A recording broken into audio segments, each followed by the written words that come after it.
ಹಾಗಾದ್ರೆ ಎಲ್ರಿಗೂ ನಮಸ್ಕಾರ. ಸೊ CCL ನ ಸೆಮಿಫೈನಲ್ ಅಂಡ್ ಫೈನಲ್ ಪಂದ್ಯಗಳು ನಮ್ಮ ಒಂದು ಮೈಸೂರಿನಲ್ಲಿ ನಡೀತಾ ಇದೆ.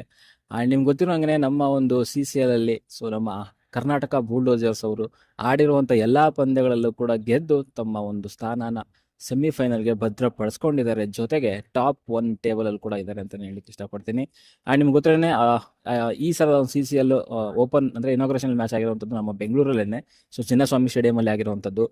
ಅಲ್ಲಿ ನಮ್ಮ ಯಾರು ಕರ್ನಾಟಕ ಬುಲ್ಡೋಜರ್ಸ್ ಅವರು ತೆಲುಗು ವಾರಿಯರ್ಸ್ ಅವ್ರನ್ನ ಒಂದು ಸೋಲಿಸಿದ್ರು. ಅಂಡ್ ಅದಾದ್ಮೇಲೆ ಆಡಿದಂತಹ ಎಲ್ಲಾ ಪಂದ್ಯಗಳಲ್ಲೂ ಕೂಡ ಕರ್ನಾಟಕ ಬುಲ್ಡೋಜರ್ಸ್ ಅವರು ಭರ್ಜರಿ ಜಯ ಕಂಡ್ರು ಅಂತ ಹೇಳ್ಬೋದು. ಅಲ್ಲಿ ನಮ್ಮ ಡಾರ್ಲಿಂಗ್ ಕೃಷ್ಣ ಅವರ ಒಂದು ಅದ್ಭುತವಾದಂತಹ ಬ್ಯಾಟಿಂಗ್ ಇಂದ ನಮ್ಮ ತಂಡ ಸೆಮಿಫೈನಲ್ ಒಂದು ಸ್ಥಾನನ ಭದ್ರಪಡಿಸ್ಕೊಂಡಿದೆ. ಇದೇ ಒಂದು CCL ನ ಸೆಮಿಫೈನಲ್ ಮತ್ತು ಫೈನಲ್ ಪಂದ್ಯಗಳು ನಮ್ಮ ಮೈಸೂರಿನ ಸ್ಟೇಡಿಯಂ ಅಲ್ಲಿ ನಡೀತಾ ಇದೆ. ಒಂದು ಖುಷಿ ವಿಚಾರ. ಮೇ ಬಿ ಬೆಂಗಳೂರಲ್ಲಿ ನಡೀತಿದ್ವೇನೋ, ಬಟ್ ಈಗ WPL ಇರೋದ್ರಿಂದ ಮೈಸೂರಿಗೆ ತಂದು ನಡೆಸ್ತಾ ಇದ್ದಾರೆ. ಮೈಸೂರಲ್ಲಿ ಒಂದು ಹೆಮ್ಮೆ ವಿಚಾರ ಮೈಸೂರಿಗೆ ಬಂದಿರುವಂಥದ್ದು. ಅಂಡ್ ಇನ್ನೊಂದು ವಿಚಾರ ಏನಂದ್ರೆ BCCI ಅವರು ಕಟ್ಟುನಿಟ್ಟಾಗಿ ಹೇಳಿದ್ದಾರೆ. ಈ IPL ನಡೆಯುವಂಥದ್ದು ಮತ್ತು ಇಂಟರ್ನ್ಯಾಷನಲ್ ಮ್ಯಾಚಸ್ ನಡೆಯುವಂತಹ ಒಂದು ಸ್ಟೇಡಿಯಂಗಳಲ್ಲಿ ಯಾವುದೇ ರೀತಿಯ ಒಂದು ಲೋಕಲ್ ಪಂದ್ಯಗಳಿಗೆ ತಮ್ಮ ಒಂದು ಸ್ಟೇಡಿಯಂಗಳನ್ನ ಬಿಟ್ಟು ಕೊಡಬಾರ್ದು.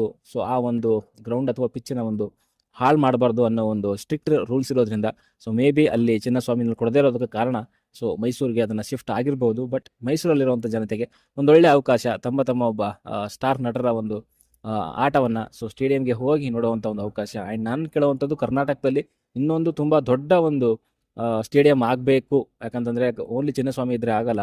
ಇನ್ನೊಂದು ದೊಡ್ಡ ಸ್ಟೇಡಿಯಂ ಬೇಕು ಅಂತ ನನಗನ್ಸುತ್ತೆ. ಅದೇ ರೀತಿಯಲ್ಲಿ ಅದು ಮೈಸೂರು ಅಥವಾ ಬೇರೆ ಕಡೆ ಎಲ್ಲಾದರೂ ಕೂಡ ಆಗ್ಬೋದು. ನನ್ನ ಪ್ರಕಾರ ಉತ್ತರ ಕರ್ನಾಟಕದಲ್ಲೂ ಕೂಡ ಆದರೂ ಏನು ತೊಂದರೆ ಇಲ್ಲ. ಒಂದಲ್ಲ, ಇನ್ನೂ ಒಂದು 2-3 ಕೂಡ ಆದರೂ ತೊಂದರೆ ಇಲ್ಲ. ಯಾಕಂದರೆ ಅಲ್ಲಿರುವಂಥ ಲೋಕಲ್ ಪ್ಲೇಯರ್ಗಳಿಗೆ ಸ್ವಲ್ಪ ಹೆಲ್ಪ್ ಆಗುತ್ತೆ.